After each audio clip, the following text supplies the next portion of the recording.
On the eve of 40th anniversary आज हम आपको लेकर चल रहे हैं sacred heart hospital Maqsuda GT road Jalandhar. Sacred heart hospital की शुरुआत जालंधर व इसके आसपास के क्षेत्रों में रहने वाले लोगों की जरूरतों को ध्यान में रखते हुए की गई। प्रारंभ में ये हॉस्पिटल एक 50 बेड वाला हॉस्पिटल था, परंतु अब ये एक मल्टी स्पेशलिटी हॉस्पिटल बन चुका है। इस हॉस्पिटल की शुरुआत सीनियर डॉक्टर मैरी लॉरेंस के द्वारा की गई, जिनके मन में भारतीय लोगों की सेवा की इच्छा थी। अब सेक्रेड हार्ट हॉस्पिटल में कार्डियक सर्जरी डिपार्टमेंट भी शुरू किया गया है। Doctor Abhinav Nair MBBS, doctor NB CTBC cardiothoracic and vascular surgeon department में सेवारत है। इनके साथ एनेस्थीसिया के डॉक्टर संजय छाबड़ा भी सेवारत है। हमारी टीम ने डॉक्टर अवनीत कौर जी से बातचीत की, जो कि एक जानी मानी पीडियाट्रिशियन है। हमारी टीम ने डॉक्टर उत्तम कुमार ओरी जी से बातचीत की, जो कि ऑप्थेमोलॉजी डिपार्टमेंट के हैं, और हमारी टीम ने डॉक्टर मनप्रीत कौर जी से बातचीत की, जो कि डेंटल विभाग से हैं। आइए चलते हैं sacred heart hospital Jalandhar.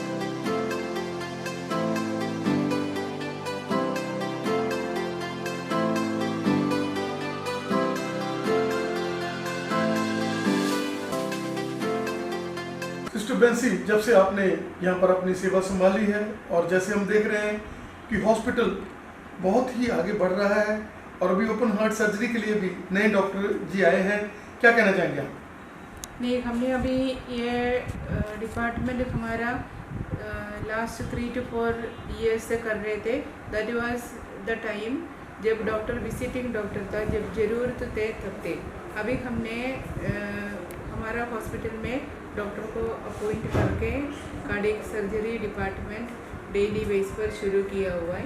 We have cardiac anaesthetist also.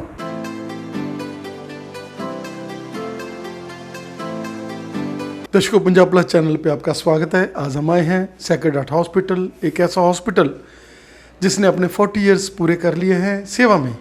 और सबसे बड़ी बात है कि यहाँ नई से नई डिपार्टमेंट्स है जो वो इंट्रोड्यूस होती रहती हैं। और जैसे आज हम ओपन हार्ट सर्जरी के लिए आए थे और साथ में हम लोग डॉक्टर अवनीत कौर, जिन्होंने अभी ज्वाइन किया है एज ए पेडिट्रिशियन, यहाँ पर बात करेंगे डॉक्टर साहब के। डॉक्टर साहब, स्वागत है आपका हमारे स्पेशल शो में। Thank you ji, thank you so much. Doctor Avneet ji, क्या कहना चाहेंगे कि ये हॉस्पिटल जो एक सेवा का केंद्र है और आपके भी माइंड में था कि मैं ऐसी जगह पर सेवा करूं, यहाँ पर सेवा हो और यहाँ पर कोई प्रेशर नहीं है, यहाँ पर कोई आपने टारगेट पूरे नहीं करने हैं, और एक ऐसा हॉस्पिटल जो 40 years में अपनी एक्सीलेंसी के साथ गुजार चुका है, आपको यहाँ सेवा करने का मौका मिला, क्या कहना चाहेंगे? मैं अपने आप को बहुत लकी समझती हूँ कि मुझे सेक्रेड हार्ट इंस्टीट्यूट से जुड़ने का मौका मिला है, बिकॉज़ यहाँ पे स्टाफ और यहाँ पे जो एडमिनिस्ट्रेटर्स हैं वो बहुत कोऑपरेटिव हैं। यहाँ में सच कह रहे हो आप, ऐसा कुछ नहीं है कि प्राइवेट हॉस्पिटल में आप जाओ तो आपका इतना टारगेट है कि आपका इतना पेशेंट होना चाहिए या इतना पैसा बनना चाहिए तो ही आपका मतलब फ्यूचर है या वॉटेवर। सो इस यहाँ ऐसा कुछ नहीं है। अगर कोई पुअर पेशेंट भी आता है तो ये बहुत ही ज़्यादा हेल्प करते हैं। इनफैक्ट जो भी BPL पेशेंट्स होते हैं, बिलो पॉवर्टी लाइन, या जो अफोर्ड नहीं कर सकते, एडमिनिस्ट्रेटर हैं सिस्टर बेंसी और बाकी सारे बहुत हेल्प करते हैं, खुद ही कंसेशन भी करते हैं। इनफैक्ट 1-2 पेशेंट्स मेरे ऐसे भी आए हैं अभी तक ही 2 महीने में ही कि जिनको इन्होंने फ्री भी ट्रीट किया है। सो ऐसा इनको कोई लालच नहीं है और यही इस हॉस्पिटल की सबसे बड़ी अच्छी बात है। क्या कहना चाहेंगे कि सिस्टर बेंसी एक फैमिली है, जैसे उन्होंने बड़े खुशी से के साथ अरे हमारे अवनीत आए हैं, क्या कहना चाहेंगे कि यहाँ एक फैमिली एटमॉस्फेयर है और सारे एक कड़ी में हैं, सारे एक फैमिली के मेंबर हैं, चाहे वो हमारे पेशेंट्स हैं, वो भी सेक्रेड हार्ट के साथ जब जुड़ जाते हैं तो एक फैमिली बन जाती है और बहुत बड़ी फैमिली है। 40 years हो गए और आपको यहाँ पर कोई ज़्यादा ज़रूरत भी नहीं पड़ती है किसी तरह की, क्योंकि यहाँ पर पेशेंट्स की फ़्लो ऑलरेडी बहुत ज़्यादा रहती है और वो पेशेंट आते हैं यहाँ पर, बहुत बड़े बड़े लोग भी आते हैं यहाँ पर, मीडियम कोर भी, और यहाँ पर बिलो एवरेज भी, जैसे आपने बोला कि वो लोग भी आते हैं जिनको इसके आस का केंद्र है ये, और ये लोग उनकी हेल्प करते भी हैं। बिल्कुल यही मैं कह रही हूँ कि ये बहुत हेल्प करते हैं। यहाँ पे पेशेंट्स तो चलो आते ही हैं, मेरी कोशिश भी यही है कि मैं यहाँ सीखूं और यहाँ लोगों की मैक्सिमम जो चीज़ें नहीं हो रही हैं, कई चीज़ें लोगों को अवेयरनेस नहीं होती है, तो मेरा भी क्योंकि ये जो टाइम होता है स्पेशली पहले 2 साल होते हैं बच्चे के लाइफ के, वो बच्चे के ग्रोथ ब्रेन की डेवलपमेंट के सबसे इम्पॉर्टेंट ईयर्स होते हैं। तो हमारी कोशिश यही होती है, कोई भी प्री टर्म बच्चा है, टाइम से पहले हुआ है, सिक बच्चा है, हमारी कोशिश ये है क्योंकि यहाँ पे सारी फैसिलिटीज़ अवेलेबल हैं, सो हमारी कोशिश ये है कि हम बेस्ट ट्रीटमेंट दें और बच्चों को प्रॉपर ग्रोथ और फॉलोअप पे रखें ताकि बच्चे अच्छे से खेल सके, बढ़ सके और आगे लाइफ में आगे बढ़ सके। जैसे क्या कहना चाहेंगे कि निक्कू पिक्कू हर चीज़ यहाँ पर अवेलेबल है, और सबसे बड़ी बात है कि वो चीज़ें जैसे आपने बताया कि पहले ऑक्सीजन की कमी के कारण बच्चे जो है रिटार्ड पैदा होते थे, अब उनकी संख्या बहुत कम हो गई है, क्योंकि हम लोग जब बच्चा पेट में है तब से हम लोग उनकी जो है केयर करना शुरू कर देते हैं, और यहाँ पर एज ए न्यूनेटल भी आप अपनी सेवाएं दे रहे हैं। क्या कहना चाहेंगे? बच्चे का मैं तो यही कहना चाहूँगी कि पेरेंट्स को, जैसे 1-2 पेशेंट्स ऐसे आते हैं जिन्होंने डिलीवरी कोई बुक नहीं होती है या पहले चेकअप नहीं करवाते हैं, ये घर पे डिलीवरी हो रही है, ऐसी चीज़ें भी होती हैं। सो मेरी तो यही एडवाइस है कि एंटीनेटल मदर्स हैं उनको अपने सारे चेकअप्स करवाने चाहिए, रूटीन चेकअप्स करवाने चाहिए, और उसके बाद जो बच्चे के चेकअप्स हैं डिलीवरी के टाइम हमेशा आपके पास बच्चों के डॉक्टर होने चाहिए, बिकॉज ऐसे कई केसेस हमने देखे हैं, बर्थ एस्फिक्सिया के केसेस जो होते हैं उनमें आप कुछ उसके बाद अगर एक बार एस्फिक्सिया हो गया, एक बार ऑक्सीजन कम होने से जो डैमेज हो गया वो वापस नहीं होगा, तो कभी वो लाइफ में वापस नहीं होगा। उसकी वजह से जो दिक्कतें रहेंगी वो बच्चे को तो परेशान करती ही हैं, पेरेंट्स को उससे ज़्यादा परेशान करती हैं। दौरे होते हैं, बहुत ऐसी दिक्कतें होती है, सुनता नहीं है, दिखता नहीं है। सो ये होता है कि माँओं को टाइम पे चेकअप करवाना चाहिए, और डिलीवरी के टाइम और डिलीवरी के बाद, चाहे आपका बच्चा प्री टर्म हुआ है या टर्म हुआ है, हर बच्चे को केयर की ज़रूरत है। जो न्यूबॉर्न होता है वह छोटा एडल्ट नहीं है, तो उसकी जो केयर है, उसकी जो मैनेजमेंट है, टाइमली चेकअप है, वो बहुत ज़रूरी है बच्चों के डॉक्टर के पास। जैसे क्या कहना चाहेंगे कि यहाँ पर हर तरह की वैक्सीनेशन अवेलेबल है, और वैक्सीनेशन में कभी भी किसी तरह का समझौता नहीं करना चाहिए, क्योंकि नई नई बीमारियाँ हैं, अगर वैक्सीनेशन हो जाती है तो हम लोग फ्री हो जाते हैं हमारे बच्चे के लिए, क्योंकि छोटे छोटे बच्चे हैं, अगर कोई भी चीज़ आ जाती है, पहले देखिए समाज ने पोलियो के लिए कितना ज़्यादा किया था, और जो नई नई चीज़ें जो आ रही हैं, बीमारियाँ आ रही हैं, उनके लिए वैक्सीनेशन और हर तरह की वैक्सीनेशन सेक्रेड हार्ट में अवेलेबल है। बिल्कुल, वैक्सीनेशन पे हम कॉम्प्रोमाइज़ नहीं करते हैं, हर बच्चों का प्रॉपर वैक्सीनेशन शेड्यूल बना हुआ है। हम सबसे बेस्ट जो ब्रांड्स हैं, सबसे बेस्ट जो वैक्सीन्स और जो अपडेटेड वैक्सीन्स हैं, जो न्यू वैक्सीन्स आई हैं वो भी सारी लगा रहे हैं। जो भी न्यू डिजीज़ेज़ हैं, जो भी बूस्टर्स होते हैं वो हम सारे लगा रहे हैं। सीजनल चेंजेस में प्री टर्म बच्चों में हम इन्फ्लुएंज़ा की वैक्सीन रिकमेंड करते हैं, तो हम हर चीज़ जो वैक्सीनेशन में कवर करते हैं, हमारा प्रॉपर शेड्यूल है और हम उसके अकॉर्डिंगली हर चीज़ यहाँ पे अवेलेबल करा रहे हैं, वो भी बेस्ट ब्रांड्स की बेस्ट फैसिलिटी है। तो वैक्सीनेशन में हमारा फॉलोअप की जो रेट्स हैं वो बहुत अच्छे हैं। डॉक्टर साहब, छोटे बच्चे एलर्जिक ब्रोंकाइटिस, चाहे वो 3-4 साल के बच्चे होते हैं, छोटे बच्चे हैं, और पफ जिसके लिए पेरेंट्स को बहुत ज़्यादा एकदम से घबराहट आती है, पफ नहीं पफ, उनको ये लगता है कि पफ लगाने से हमारे बच्चे जो है इसके हैबिचुअल हो जाएंगे। क्या कहना चाहेंगे कि बहुत सेफ़ है पफ, और दे शुड नॉट, क्योंकि उनको थोड़ा रहता है पेरेंट्स को। पफ का देखो ये है कि पफ ये नहीं होता कि पफ बिल्कुल सेफ़ है, बट अगर जिस बच्चे को ज़रूरत है एग्ज़ामिन करवा के जब हम छाती चेक करते हैं, जिसको ज़रूरत है हम उसको फ़िक्स डेज़ के लिए बोलते हैं कि इतना टाइम आपने पफ लेना है। एक तरीका होता है लेने का कि इस तरीके से इतना टाइम लेना है। अगर ठीक हो जाता है बच्चा, फॉर एग्ज़ाम्पल 5 डेज़ का मैंने कोर्स लिखा है, उसके बाद बच्चे में इम्प्रूवमेंट है तो हम उसको टेपर भी कर देते हैं, क्योंकि लंबे अगर कोई भी स्टेरॉयड आप दोगे, इनहेल्ड या कोई भी दवाई दोगे, बच्चों के दिल की धड़कन बढ़ने लगती है। स्टेरॉयड से बच्चे को बहुत दिक्कतें आती हैं, ग्रोथ नहीं होती है, बच्चे खिजे रहते हैं। तो ये जो चीज़ें होती हैं, इन चीज़ों का हम ध्यान रखते हैं, और कोई भी पफ है उसका फ़ायदा ज़रूर होता है, बट वो हम शुरू करके उसको बंद करने की भी टाइम पे कोशिश करते हैं। जैसे छोटे छोटे बच्चे हैं, उनको स्पेक्ट्स भी आ रहे हैं, और अगर हम खाने की बात कर लें, बच्चे खाते नहीं हैं, माँ बाप उनको मोबाइल दिखाकर, टीवी दिखाकर खिला रहे हैं। क्या कहना चाहेंगे कि एक ऐसा एटमॉस्फेयर, अगर मदर खुद मोबाइल के ऊपर इंक्लाइंड है तो नेचुरली बच्चा भी जो है वो इंक्लाइंड होगा, तो हमें जब हमने बच्चों को जन्म दे दिया तो हमें 2-3 साल उनके लिए, उनकी केयर के लिए हमें बहुत ज़्यादा कॉन्शियस रहना पड़ेगा, जिसके साथ हमारे बच्चे जो हैं वो इन बीमारियों के साथ ना जूझें।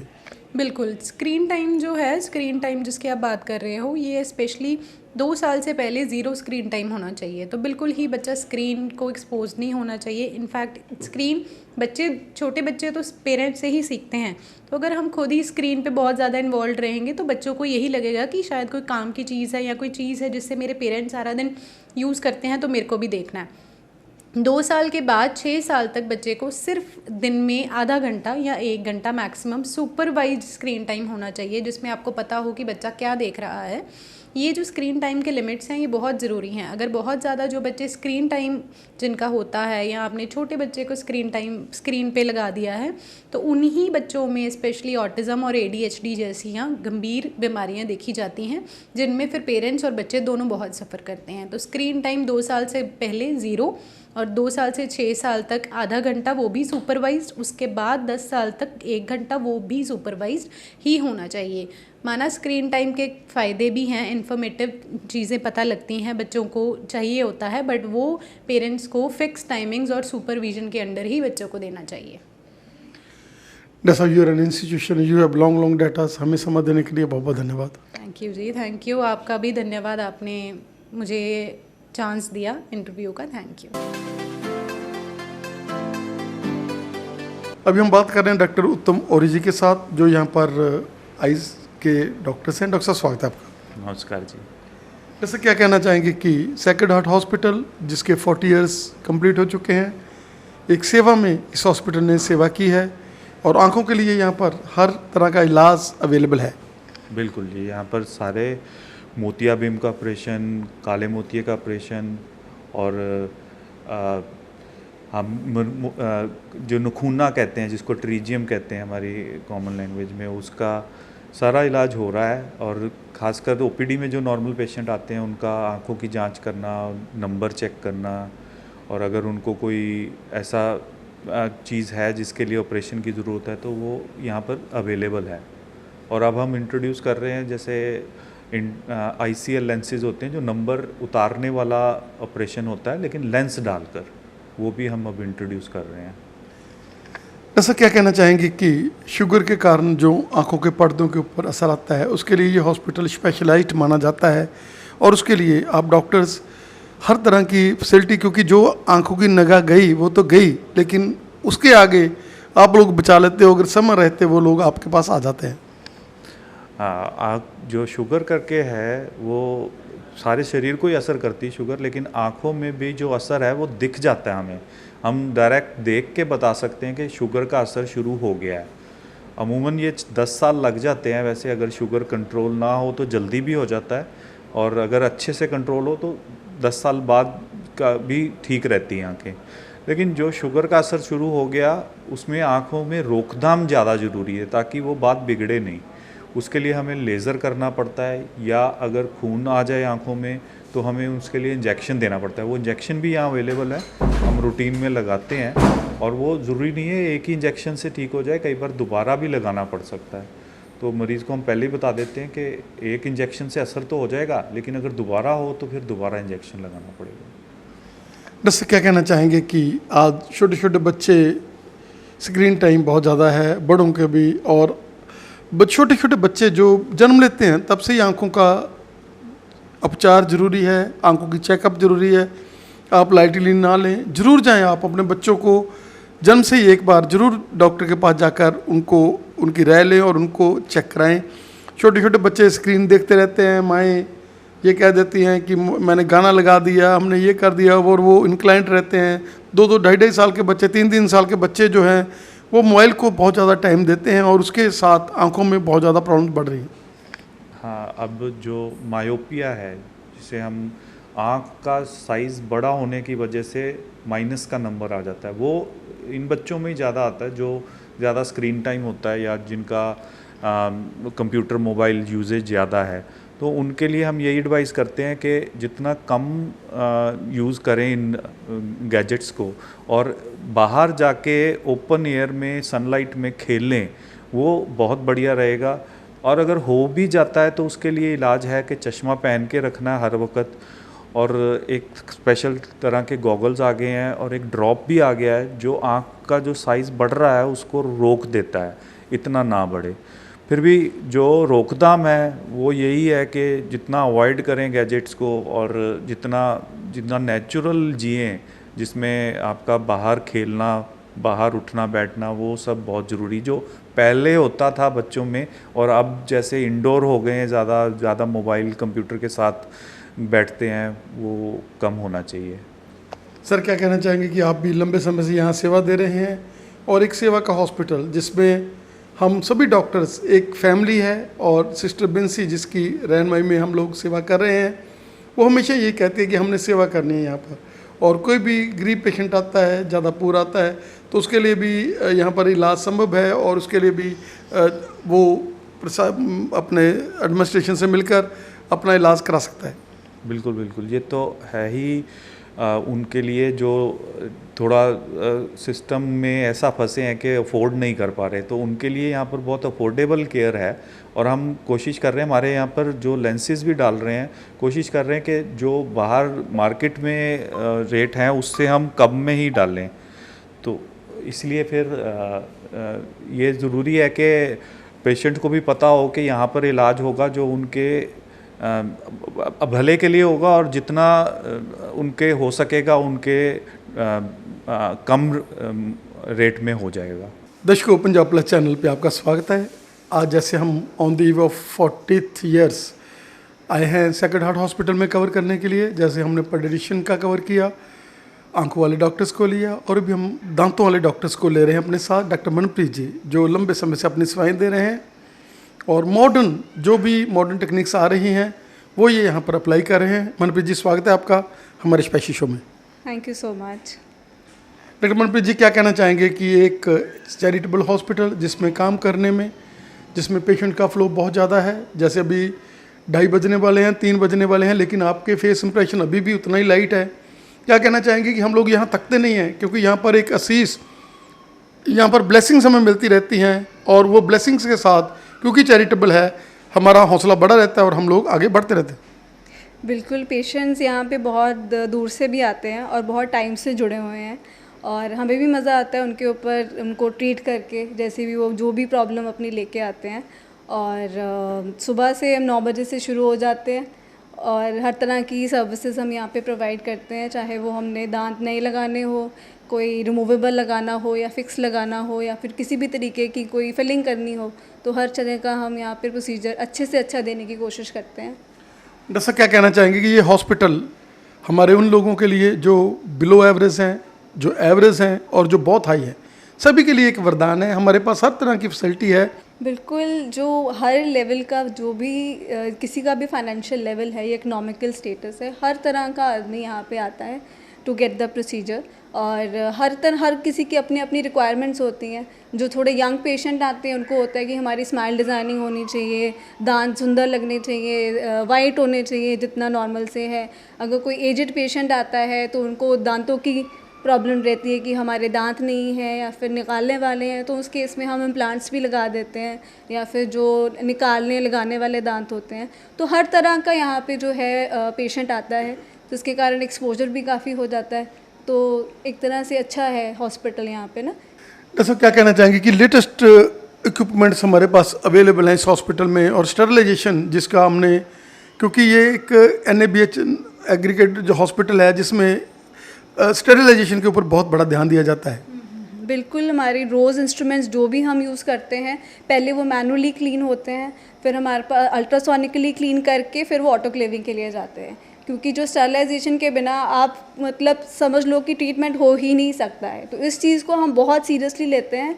जैसे भी जो भी पेशेंट आता है, अगर कोई स्पेशल पेशेंट है, कोई हेपेटाइटिस है या कोई और पेशेंट है, उसमें इन सारे इंस्ट्रूमेंट्स न्यू यूज़ होते हैं, और वैसे की वैसे हम डिस्कार्ड करते हैं, हम उसको कभी भी रिपीट नहीं करते हैं। तो वो चीज़ जो है वो सबसे हमारी टॉप मोस्ट प्रायोरिटी है। डॉक्टर साहब, आज का जो सिनेरियो है जिसमें बच्चे स्टक फूड और इंक्लाइंट रहते हैं मोबाइल्स के ऊपर, और ओरल हाइजेनिक में उनका बिल्कुल ही मतलब जो है ध्यान नहीं है बच्चों का, क्या कहना चाहेंगे कि आप एक डॉक्टर हैं, हम अवॉइड भी नहीं कर सकते ना चॉकलेट्स को, ना हम लोग पिज़्ज़ाज़ को, ना बर्गर्स को, तो कैसे हम लोग अपने बच्चों को फिर डेंटल जो है हेल्थ दें?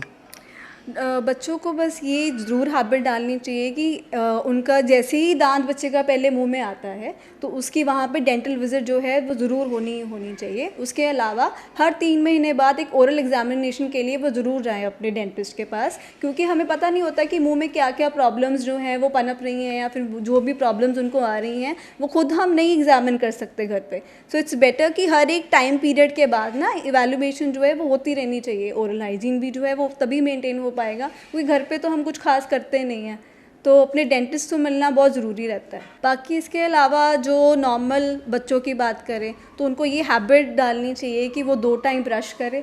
रात का जो ब्रश होता है वो ज़्यादा इंपॉर्टेंट है सुबह वाले ब्रश करने से। इसके अलावा फ्लॉसिंग की आदत डालनी चाहिए बच्चों में, क्योंकि जो कॉन्टैक्ट पॉइंट्स होते हैं 2 दांत जो आपस में जुड़े होते हैं उनके बीच में आपका ब्रश नहीं जा सकता, तो उसके लिए वहाँ पे थ्रेड जैसा एक चीज़ आती है फ्लॉस, तो वो फ्लॉस करना बहुत ज़रूरी है। इसके अलावा कुछ केसेस में हम माउथ वॉशेस भी देते हैं, पर वो डिपेंड करता है पेशेंट टू पेशेंट, हर किसी को नहीं हम करते रिकमेंड।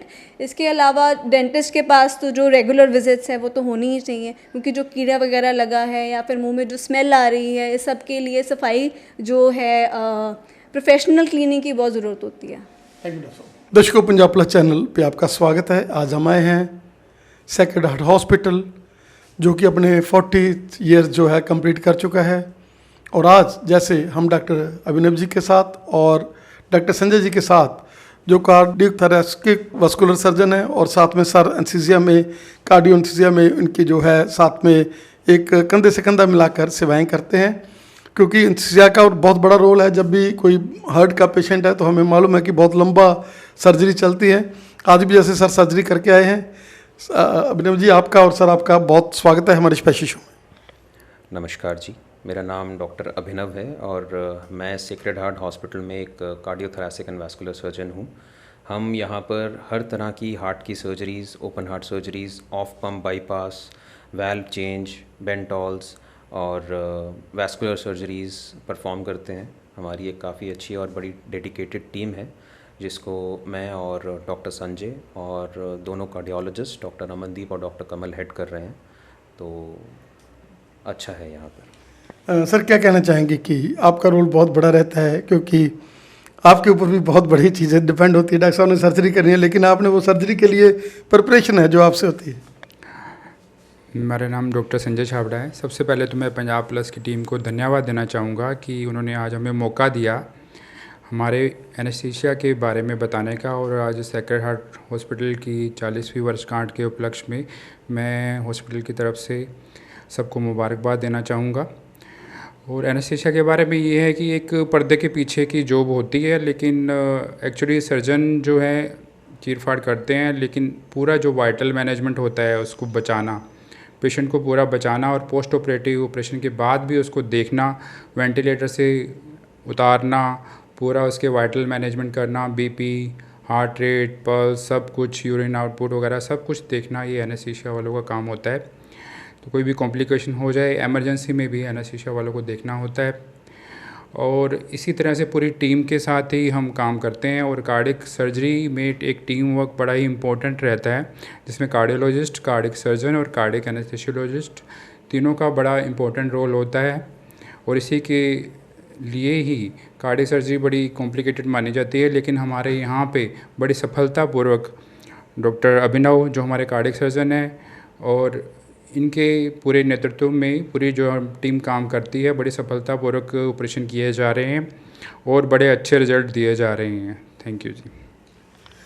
अभिनव जी, कोई समय था जब हार्ट वाला जो पेशेंट था उसकी मरने की दर बहुत ज़्यादा थी। लोग इस बीमारी को, जब बीपी बढ़ जाता था तभी लोगों के घर में एक परेशानी सी छा जाती थी। आजकल लोग हैबिचुअल हो गए हैं, हार्ट अटैक्स बहुत ज़्यादा आ रहे हैं, और उसके साथ साथ बचने का जो एवरेज है वो भी बहुत ज़्यादा होगी। क्या कहना चाहेंगे कि पहले की सर्जरीज और अब की सर्जरीज में काफ़ी फ़र्क पड़ा है? आज से पहले जो सर्जरीज होती थी तब वो बहुत ज़्यादा उस तरह से होती थी कि हम लोग पेशेंट को बचाने में कई बार असफल भी हो जाते थे सर्जरी के दौरान, लेकिन आजकल बहुत कॉम्प्लिकेशन कम हुई है। जी, जैसे कि आपने कहा ये बिल्कुल ठीक है। काफ़ी ज़्यादा चेंजेस भी आए हैं हमारी साइंस में, हमारी सर्जिकल टेक्निक्स के अंदर, जैसे सर ने कहा हमारे एनेस्थीसिया के अंदर और अवेयरनेस के अंदर। पहले वाले टाइम पर बहुत ज़्यादा निग्लेक्शन होती थी, बहुत ज़्यादा लोग उसको इग्नोर कर देते थे कि हाँ अगर कुछ हो रहा है तो ठीक है, कुछ दवाई खा ली, कुछ छोटा मोटा सिम्टम आया और लेट हो जाते थे हॉस्पिटल आने के लिए, और जो सर्जरी का एक गोल्डन पीरियड होता है वो भी काफ़ी टाइम में हमारे हाथ से निकल जाता था। आजकल टेक्नोलॉजी भी काफ़ी ज़्यादा आ गई है, सुविधाएं भी बहुत ज़्यादा बढ़ गई हैं। एम्पैनलमेंट्स, चाहे वो फाइनेंशियल सुविधाएं हों चाहे वो टेक्निकल सुविधाएं हों, वो इतनी ज़्यादा बढ़ गई हैं कि हम उन चीज़ों को बहुत जल्दी पकड़ सकते हैं और उनको जल्दी से ट्रीट कर सकते हैं। सर्जरी करने की टेक्निक और उनके अंदर जो जो हम चीज़ें यूज़ कर रहे हैं, जैसे पहले अगर वाल्व ख़राब होता था तो अब नए तरह के वाल्व्स आ चुके हैं, उनकी पोस्ट ऑप कॉम्प्लिकेशंस बहुत कम हो चुकी हैं, इसीलिए रिज़ल्ट भी बहुत ज़्यादा बेटर हो चुके हैं। तो ओवरऑल अगर हम देखा जाए पहले और अभी के अंदर काफ़ी सुधार आ चुका है हमारी फील्ड के अंदर। अगर हम छोटे छोटे चीज़ों को इग्नोर ना करें और उस टाइम पे एक डॉक्टर को अच्छे से दिखा लें तो हम और भी ज़्यादा बेहतर पेशेंट की जान को बचा सकते हैं।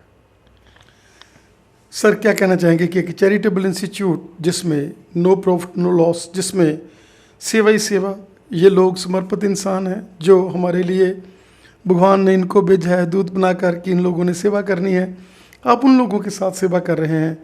क्या कहना चाहेंगे कि डॉक्टर्स का माइंड भी वैसा ही है जैसे ये चैरिटी इनके माइंड में है, और वही डॉक्टर्स यहाँ पर सेवा करते हैं जिनको भगवान ने एक आशीर्वाद दिया होता है कि आपने वहाँ सेवा करनी है, आपने वहाँ जाकर उन पेशेंट्स का इलाज करना है जिनको बहुत बड़ी ज़रूरत है। देखिए जी, कहा जाता है कि नर सेवा नारायण सेवा, तो ये तो सर्वविदित ही है कि नर सेवा नारायण सेवा ही है, क्योंकि हर नर में नारायण ही बैठे हुए हैं। और दूसरी बात ये है कि सेवा हमेशा निष्काम भाव से होनी चाहिए। हम तो सिर्फ अपना कर्म करते हैं, हम अपनी ड्यूटी करते हैं कि हमारा हर मरीज़ यहाँ से ठीक होके जाए, अपने कदमों पे चल के जाए, भला चंगा होके जाए।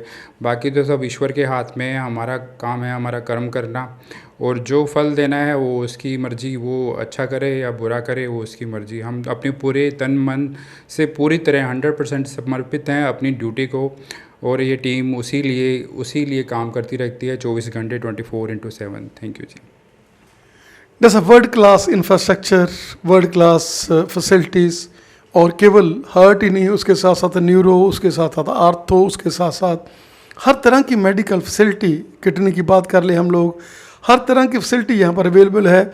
और कोई भी अगर इमरजेंसी आती है तो हम लोग सारे सक्षम हैं इस हॉस्पिटल में कि हम लोग उससे लड़ सकें, उसका हम लोग मुकाबला कर सकें।